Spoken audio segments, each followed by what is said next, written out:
ಮದುವೆಯಾಗುವುದಾಗಿ ಯುವತಿಯನ್ನು ಗರ್ಭಿಣಿ ಮಾಡಿ ನಂತರ ಗರ್ಭಪಾತ ಮಾಡಿಸಿ ಇದೀಗ ಬೇರೆ ಹುಡುಗಿ ಮದುವೆಯಾಗಿ ಕೈಕೊಟ್ಟು ಹೋದ ವಂಚನೆಯ ಪ್ರಕರಣವೊಂದು ಬೆಳಕಿಗೆ ಬಂದಿದೆ. ಭಟ್ಕಳದ ಗಣೇಶ್ ಕೃಷ್ಣ ಗೊಂಡ ಎಂಬಾತನೇ ಈ ವಂಚನೆ ಮಾಡಿರುವ ಆರೋಪಿ.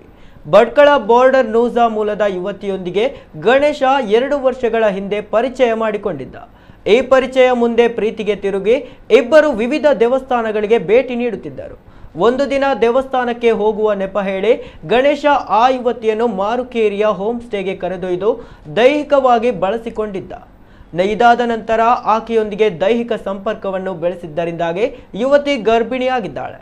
ಈ ವಿಚಾರವನ್ನು ತನ್ನ ಪ್ರಿಯತಮ ಗಣೇಶನಿಗೆ ಹೇಳಿದಾಗ ಆಕೆಯನ್ನು ಭಟ್ಕಳದ ಖಾಸಗಿ ಆಸ್ಪತ್ರೆಗೆ ಕರೆದೊಯ್ದು ಗರ್ಭಪಾತ ಮಾಡಿಸಿದ್ದಾನೆ. ನಂತರ ಆ ಯುವತಿಯನ್ನು ವಿವಿಧ ರೀತಿಯಲ್ಲಿ ಬಳಸಿಕೊಂಡು ಕೊನೆಗೆ ಮದುವೆಯಾಗುವ ಭರವಸೆ ಈಡೇರಿಸದೆ ಬೇರೊಬ್ಬ ಹುಡುಗಿಯನ್ನು ಮದುವೆಯಾಗಿದ್ದಾನೆ. ಈ ಘಟನೆಯಿಂದ ಮನನೊಂದು ಯುವತಿ ಭಟ್ಕಳ ಗ್ರಾಮೀಣ ಪೊಲೀಸ್ ಠಾಣೆಗೆ ದೂರು ನೀಡಿದ್ದಾರೆ. ಗಣೇಶ ಗೊಂಡನ ವಿರುದ್ಧ ಮಾತ್ರವಲ್ಲದೆ ಈ ಕೃತ್ಯಕ್ಕೆ ಸಹಕರಿಸಿದ 6 ಜನರ ವಿರುದ್ಧವೂ ದೂರು ದಾಖಲಾಗಿದೆ. ಭಟ್ಕಳ ಗ್ರಾಮೀಣ ಪೊಲೀಸರು ಪ್ರಕರಣ ದಾಖಲಿಸಿಕೊಂಡು ಹೆಚ್ಚಿನ ತನಿಖೆ ಮುಂದುವರಿಸಿದ್ದಾರೆ.